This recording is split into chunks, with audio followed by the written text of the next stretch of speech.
shout out to McNuggets, who's not in the building, but he gifted me with this topic. So the Browns got 3 wins. Jameis Winston has been the starting quarterback for 2 of them. It seems like the team is gravitating towards Jameis. The question today is, if Jameis Winston was the day 1 starter for the Cleveland Browns, how do you think the season would have turned out?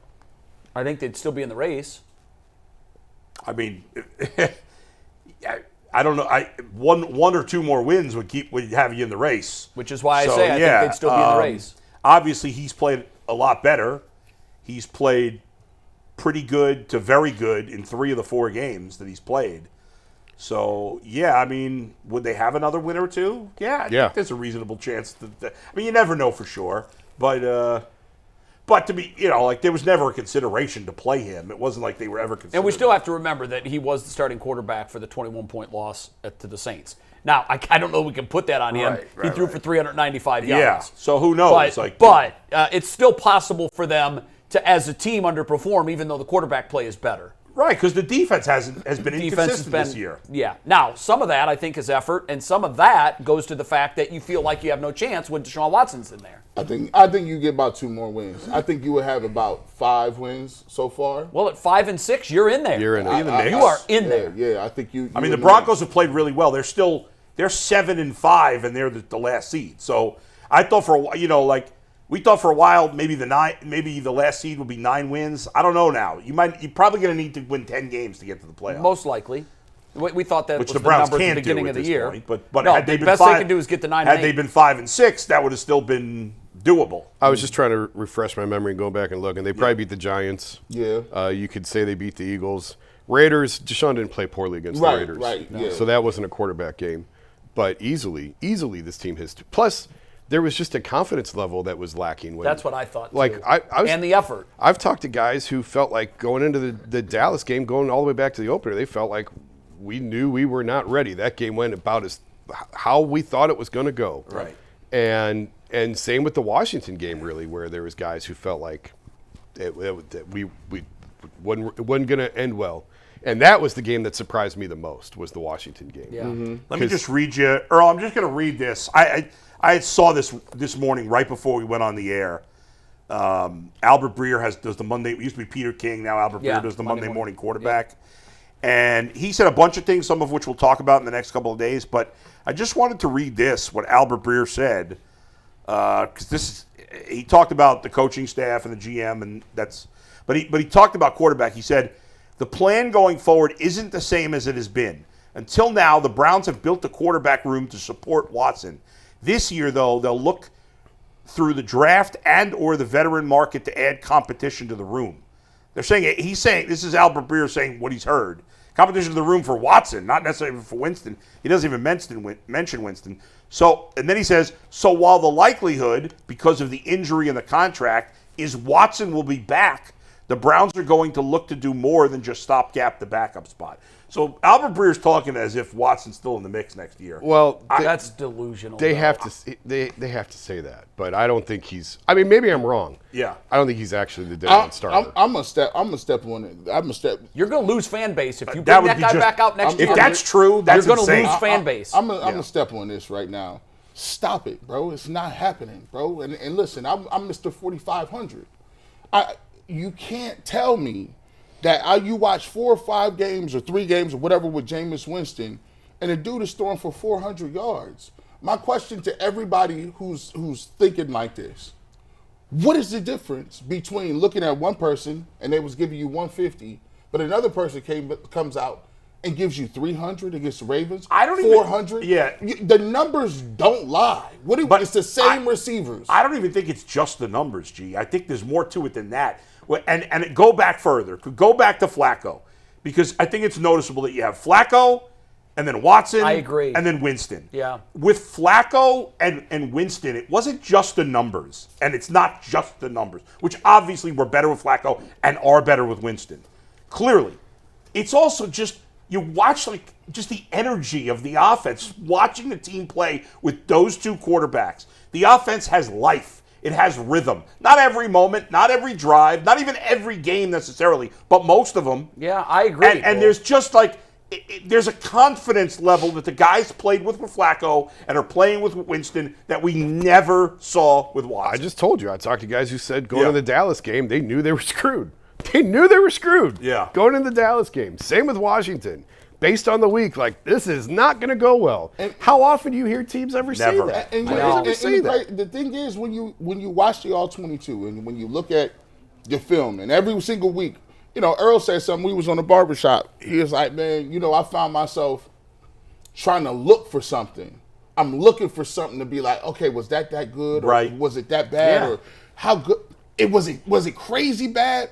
And I said, so if you juxtapose two things, this is the thing that we have this thing in our fan base where we have this blind allegiance and faith to individuals. Like we hear people say, I'm riding with 6 or I'm riding with 4. Yeah. Instead of saying I'm riding with the Browns or riding with whoever has got the production, that's what we should be looking at. Think about it like this. If Jameis Winston, the game he had against the Saints, if you just say if that was Deshaun Watson, what would people say? People would be they would feel like they were exonerated. Yep. They would feel like they were emboldened, because look how many yards he threw for. If you had a win against the Pittsburgh Steelers in the snow with a gutsy performance coming from behind, what would they say? Look how often we had to hear about the second half against Baltimore. That's what I'm saying. You see all he had. Yeah. That's all we had. Now this guy comes out and gives you these two things, and now it's like, well, I guess it was okay, but we're going to try to look at it where it's like, come on, they're man. not running this back with Watson. No, they're they not, can't. because They can't. they might be. They've made that mistake, and you can't double down on it just because of the price tag. It's an L. You take If the you L. buy and a you deal house with that's it. an $85 million house and the floor keeps collapsing, Yeah. at some point you That's eat right. your money and But you move to a new They one. may have to keep him technically on the roster, but he can't be part of this team going There's forward. He just politics to this. Yeah, what, sure. What about what the Giants did with Daniel Jones? He had a lot of money left. How are they navigating that? Well, he didn't. quantity? I mean, not close to this money. No, but cap it was a lot of money. I got it, Jay. So we talked about this on a barbershop. Apparently, there's a $22 million guarantee that's associated with Daniel Jones' contract in the event that he get hurt. So my assumption is with DeVito or Locke, right? If one of those dudes was to get hurt and he was forced to be put back in the game and he got hurt, they will be on the books for those $22 million, right? Even though he's not in the plans. Now, granted, it's a $20 million dead cap for releasing him. So maybe the mindset is, they're saving $2 or $3 million in the event he gets hurt. Yeah, but that's $20 million. For the Browns, it would be over 82. $100 Yeah, million I mean, if they cut him now. It's That's a big difference. it's $170 million. I had still. someone text me, used to be a league employee. Yeah. A team employee, I'm sorry. Not with the Browns, in the league.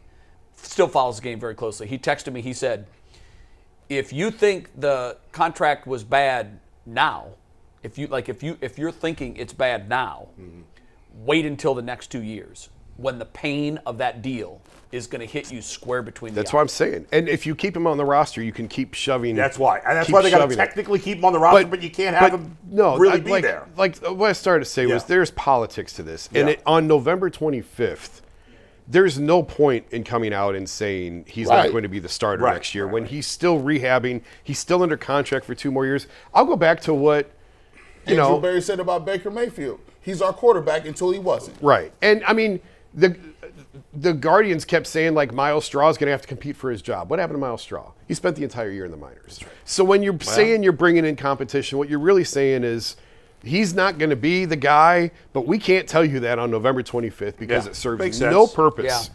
But Deshaun Watson, if Deshaun Watson is the quarterback of this team on week 1 next year, you're gonna have something has gone tragically wrong. Or I don't know. There is no scenario in my head where I can see him running out there to take the first I feel like snap. they've already made the decision. Now, the rest of what Albert said, the Browns should be like, I've been saying this for 2 weeks. Jameis Winston should be the quarterback of this team until you find somebody you're sure is better. Right. Unless you have one of the best quarterbacks in the league, which they don't, like a top 5 guy, one of those guys, you should always be looking to upgrade the position if you can. In the meantime, Jameis will keep you competitive. I don't know about you guys. I don't think you could ever win a Super Bowl with Jameis Winston as a quarterback. I guess you never know. That's just my feeling of it. But I think you can be a competitive team with Jameis Winston until you can find another quarterback. 5 years ago, I would have agreed with you. Yeah. When you were making the case that Baker's not going to win a Super Bowl, you got to go. Yeah. You got to move. I don't even know that I completely agreed with that, because that means that there's 5 quarterbacks that you can think can win a Super Bowl. Watching last night's game hit me square between the eyes what I've been saying for 2 or 3 years. It once was a quarterback-driven league in that if you want to make it to the conference championship, you better have one of those elite guys. But I'm watching Philly. I'm sorry, guys, Jalen Hurts is not elite. He's just not. He's a great runner of the football. Yeah, when you force him to stay in the pocket and throw the football, he is below average as a thrower of the football, in my view. Here's why the Eagles are on a track to go to the Super Bowl. Or at least it's going to be one hell of a conference finals between them and Detroit. Saquon Barkley changed everybody's life. He's going to run for 2,000 yards this year. The league is different. It is pivoted. They talked about it again last night. This is the 12th broadcast this year, at least, where I've heard that a part of the game is dedicated to how the league is pivoted from a passing league to a diverse league. Chris Collinsworth made the astute point. Teams are just throwing nickels out there. Fine, put a nickel out there. And all of a sudden, the quarterback production goes like this. I'll still believe, Jay, that you could win a Super Bowl when I see it. Listen, Yeah. Patrick Mahomes won one last year.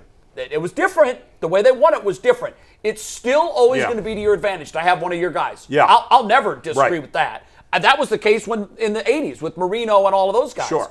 What I'm saying is, I'm watching a Philadelphia Eagles team take a Saquon Barkley and throw him into an offense. And this offense last year, guys, looked absolutely lost.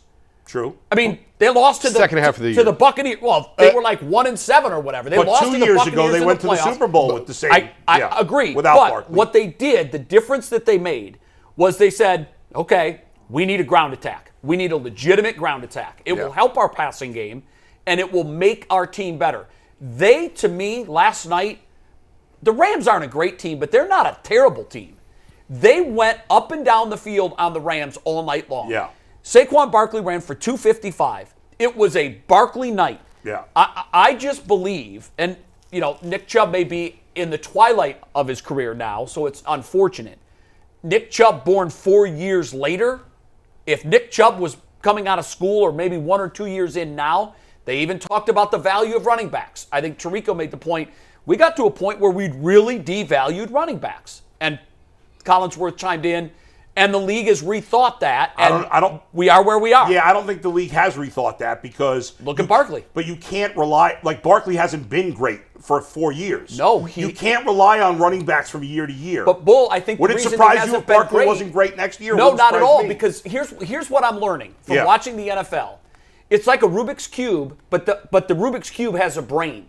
So as you're trying to solve it, the Rubik's Cube is fighting back. And you're like, wait a minute, I was ready to go with this. No. And the pivot that the league has made is we're going to give up yards between the 20s, and we're going to give up the short intermediate stuff. But the deep stuff is gone. With the nickels and all of the defenses that are being employed right now, it's just not a drop back and let it rip league anymore. Right. Now, Barkley, when he first came in and struggled, he had some injuries, but when he first came in, the league was just different. Right. And now I think it's set up perfectly for him to succeed especially on a team that's got great receiving talent. I agree with you. He's made obviously a huge difference there. I agree with you that the league is trending in that direction. I just want a team. There's not a single great running back that has won a Super Bowl in a long time. No, but again, you were playing in the past. Well, I can't do that. Right. Until I see it win that way in the playoffs, I'm not sure we're I got it. quite I fully understand. there yet. No, I understand. I agree with you. But It's you headed see in it's that trending direction. that way. And, I do. Another question. What's happened to Jalen Daniels? What's happened? I mean, he struggled, which The is league- not uncommon. the league has figured him out. But it's a rookie, right? He's still got to adjust. They adjusted to him. He's got to learn to adjust. League of again. adjustments. It's like baseball. Bringing it back to Yeah. what Breer said. He's saying that until you can figure out what you're going to do, they're going to bring in somebody, a veteran, or maybe look at the draft. Let me just give you this: the Browns ain't in a position to get no quarterback right Not now. through the draft. Let's do it, G. Let's do it, G. Yeah, let's do it. Let's just go ahead and just run through this. Right now, let's go draft route. Right now, the Jaguars in line 2-9 for the first pick. Giants, they're not taking a quarterback. Giants have the second pick. Giants will. Raiders will. Jags will likely Raiders trade are it. third. Jags will trade it to someone that Patriots needs are fourth. Panthers are fifth. Titans are sixth. The Jets are at 7, and then the Browns right now 8. Yeah, right now there's 4, maybe 5 teams ahead of them that want a quarterback. Okay, now you say, okay, well, let's go the free agent route. Now, this is even more depressing. Sam Darnold's not going anywhere. Let's keep it real. He's going to sign right back again. Yeah. So these are the free agents of 2025. Zach Wilson, Trey Lance, Jacoby Brissett, we already had him, Taylor Heinicke, Marcus Mariota, Drew Lock, Jerry Stidham. That's it. Andy Dalton. He's their best option. You're Justin right. Fields. We already had Flacco.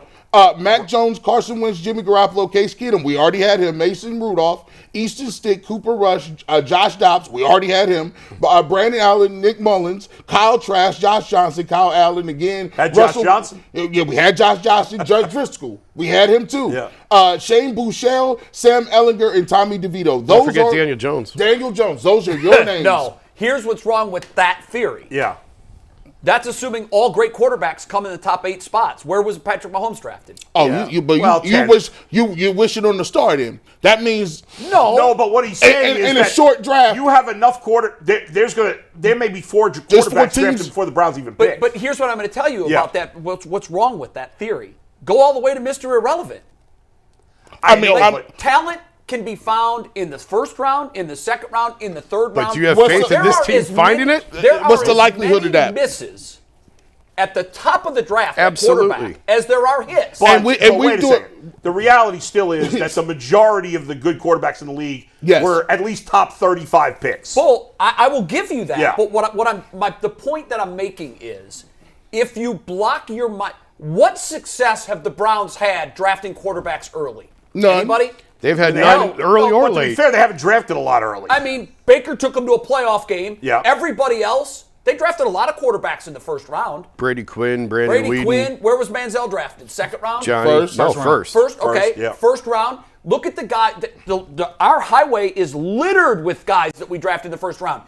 There are plenty of second, third, fourth round success stories in the NFL. Not a quarterback. Well, the greatest of all time was 199, sixth round. Right, but those are rarities. Those are outliers. I understand they're rarities. I get that. But what I'm saying is, in a weak draft class. if you do your due diligence, and if you find a guy that you look at and you say, like Kobe recognized Ty Jerome as a guy they wanted to draft. Yeah. There wasn't a long line of teams that wanted to draft Ty Jerome. But he wasn't projected as a first-round pick.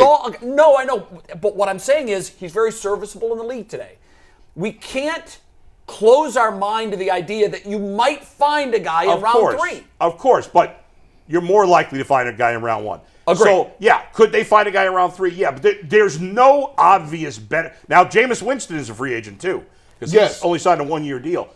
There is no obvious better quarterback for the Browns in 2025 today than Jameis Winston. Let me ask Jason a question. I think that's fair. Hang on, I'm just curious, real quick. Who would you rather have right now for the Browns, Baker Mayfield or Jameis Winston? Baker Mayfield. All right, just now, I still believe, last thought on this and I'll let it be. I still believe Baker, I still believe ultimately the reason I still believe you probably can't win with Baker and Jameis is because they both turn it over too much. Turn it over. That's their biggest flaw for both of them. Let me ask you this, Jay. He's a free agent. He's got the perfect scenario. What he wanted this year was a runway into a long-term deal. Jameis? You talking Jameis? Jameis. He got his perfect scenario. Quarterback goes down. He's playing well. Yeah.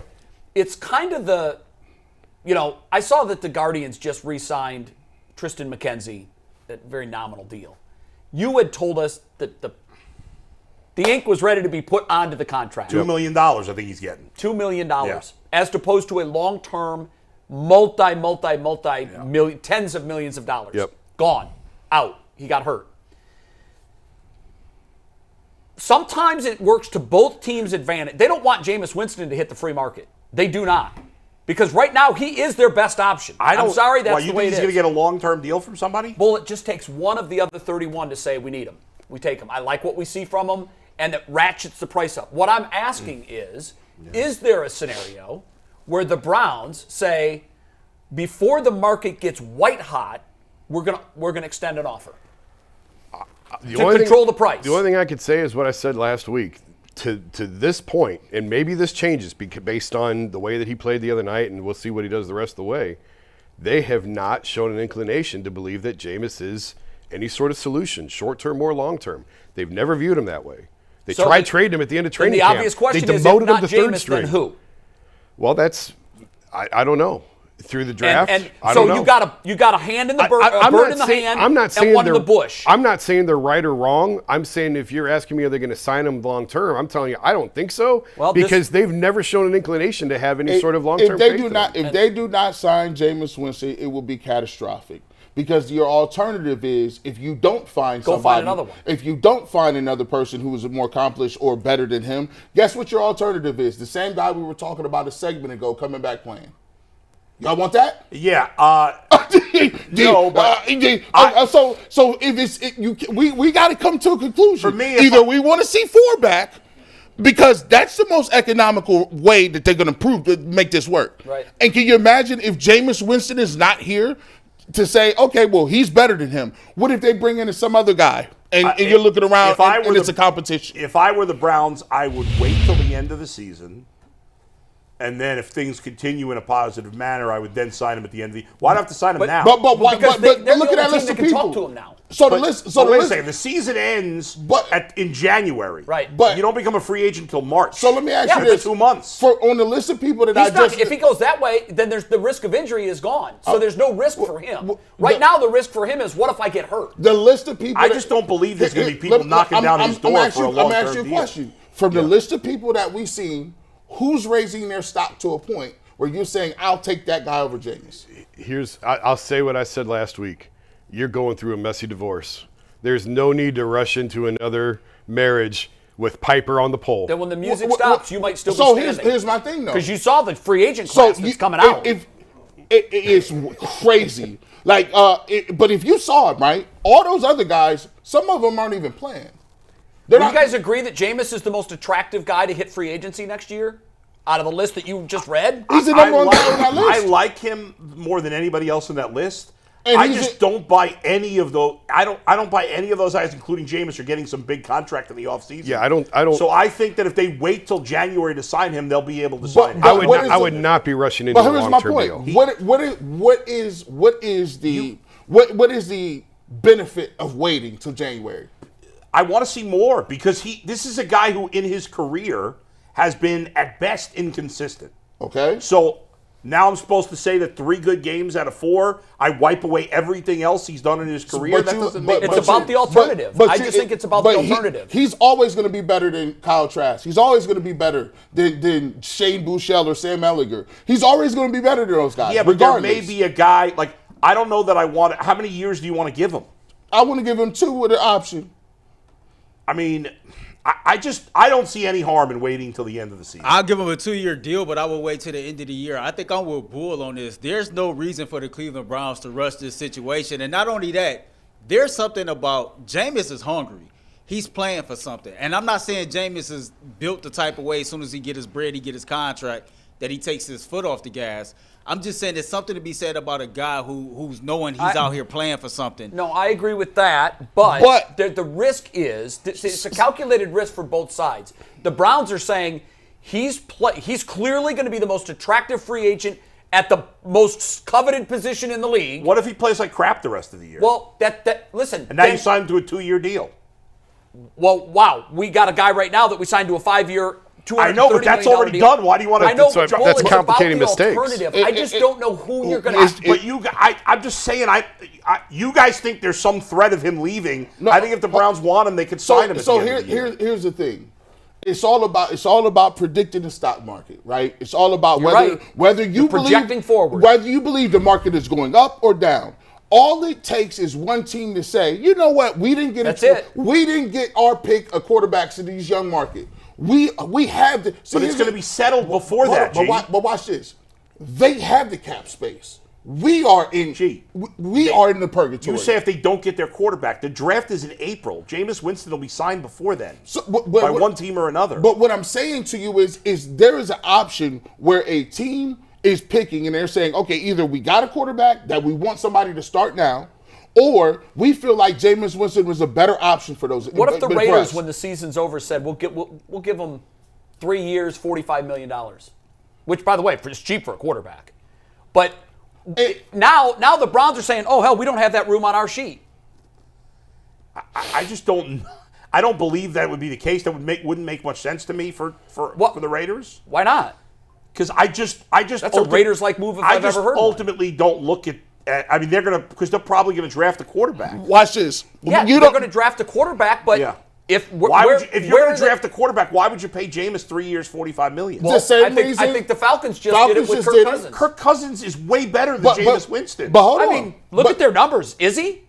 Jay, Look at their numbers this year. Yes. Jay, what's their number? That's irrelevant, Jay. Coming into, I don't think you guys are being fair on that. Coming into this year, Kirk Cousins has played at a Pro Bowl level. Okay. Jameis Winston has Hasn't never played at a started Pro in Bowl Winston level. had a 5,000-yard season. And he threw 30 picks. Yes, I know he did, but it's not like the guy's never That done was like 10 anything. years ago, 8 years ago. It wasn't 10 years ago. Kirk Cousins has had a much better career than Jameis Winston. And he's making more than $15 million a year for 3 years. I know that, but most teams in the NFL would be okay with You're Kirk projecting Cousins. that no other team is going to give him a deal that you can't meet. Not only am I projecting that, I think it's most likely it won't. We'll find I'm out. not even worried about it because the Browns would have 2 months between the end of the season and the start of free agency To find what? And no, to sign him if they but want to. here's what I'm saying. You're losing the hammer in that situation. The hammer right now is he's thinking this. Trust me, I've talked to athletes that have taken deals like this. Yeah. It's what you have versus what you might get. Tristan Right. McKenzie's the perfect example. The hammer is he could get hurt. If he gets hurt, guess what his market value is? We have a difference in opinion on what his market value is. Not if he gets hurt. If he gets hurt, he has no He's market played value. 3 good games in the last Sam 3 Darnold, years. So if I'm a team, I look at what Sam Darnold is doing, and I look at what they got. Sam J.J. Darnold's McCarthy. not getting a huge contract at the end of this But year. what I'm saying, though, Bull, is this. It's not about the huge contract. It's Yeah. about the situation that, hey, we are winning football games, and we have our future quarterback. Well, they've gone 2-2 with him. It's a hell of a lot better than 1-6. So do you? But what I'm saying is, You said they're winning football games. I'm talking about the Vikings. I'm talking about the Vikings. Yeah, okay. And the Vikings are. Vikings haven't given him an extension. But here's what we're saying: they got a quarterback backing them up. That's part They of don't their know if he's future. any good. J.J. McCarthy. We don't know if he's any good. We don't know if he can play. He's their future quarterback. So are they going to sign Sam Darnold to an extension? I would. Okay, then too. why haven't they done it yet if they're would worried too. about losing him? Listen, we don't even know if J.J. McCarthy's going to be healthy next year. Here's what I'm saying: the Yeah. Cleveland Browns are not in a position of power. We are speaking as if the Cleveland Browns are in a position of power where people are knocking doors down to come here. People know that we owe our quarterback that ain't gonna play $80-something million. If you think that a team won't go to Jameis Winston to say, listen, you want to stay over there and deal with the Watson going in and out, or you gonna come here and we'll build around you for these 2-3 years and give you the opportunity you want. All right, then. I mean, real quick. I think we're at an impasse. Real quick, Bull, Here, because I want to yeah. keep this conversation going. Just a couple programming notes. I need to get a read in.